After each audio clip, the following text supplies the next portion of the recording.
বাসায় কেউ হয়তো বা পেদে দিয়েছে, সো আমার তো বলার দরকার নাই যে তুমি পাত দিয়েছো, সো ফিল করতে হবে যে এখন এখানে মানুষটা লজ্জা পেতে পারে, সো আমি কথাটা না বলি।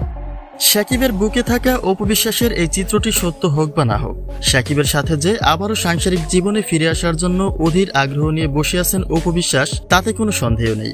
কেননা বর্তমান সময়ে প্রায় প্রতিটি সাক্ষাৎকারের সুযোগ পেলেই স্বামীর সংসার করার দাবি জানান এই কুইন। তবে কি সত্যি সাকিবের সাথে তার গোপনে কোনো সম্পর্ক রয়েছে, নাকি আলোচনায় থাকতেই অপু বিশ্বাসের এটা একটা নতুন পরিকল্পনা? সে সকল বিস্তারিত জানতে একটা মুহূর্ত না টেনে সঙ্গে থাকুন। গতকালকেই অনাকাঙ্ক্ষিতভাবে সাকিবের বুকে অপু বিশ্বাসের স্থান দেখতে পেয়ে আলোচনার ঝড় বয়ে চলেছে গোটা সোশ্যাল মিডিয়ায়। কারণ সাকিবিয়ানদের তো একটাই চাওয়া যে আবারও সাকিবের সংসারে অপুকে ফিরিয়ে নেওয়া হোক।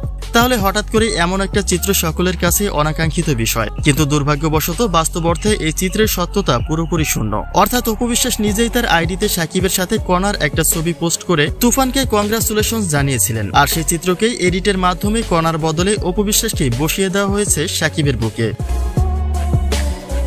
তবে প্রকাশিত এই চিত্রটি সত্য না হলেও একটা মন্তব্যের মাধ্যমে আবারও কিছুটা আলোচনায় এসেছেন অপু বিশ্বাস, যেখানে অপু বলেন পাত দিলে কি সেটা প্রকাশ করতে হবে নাকি। বাসায় কেউ হয়তো বা পেদে দিয়েছে, সো আমার তো বলার দরকার নাই যে তুমি পাত দিয়েছো, সো ফিল করতে হবে যে এখন এখানে মানুষটা লজ্জা পেতে পারে, সো আমি কথাটা না বলি। যেখানে দর্শকদের ধারণা মতে অপু বিশ্বাস এমনটাই বুঝিয়েছেন যে সাকিবের সাথে তার ঠিকই মেলামেশা হয়, তবে লোকচক্ষু থেকে এড়াতে সবটা গোপনে রাখেন সাকিব অপু। আর সন্দেহটা এতটা গভীর হওয়ার একটাই কারণ, মাঝে মধ্যে সাকিবের বাসায় যাতায়াত করেন অপু বিশ্বাস। তাহলে যেখানে নিয়মিত তার যাতায়াত রয়েছে সেখানে সাকিবের সাথে কিছুটা সময় কাটাবে না, এটা তো হতেই পারে না। আর নিশ্চয়ই সাকিবের অনিচ্ছা থাকলে তার বাড়িতে যাওয়ার পারমিশন পেত না অপু বিশ্বাস।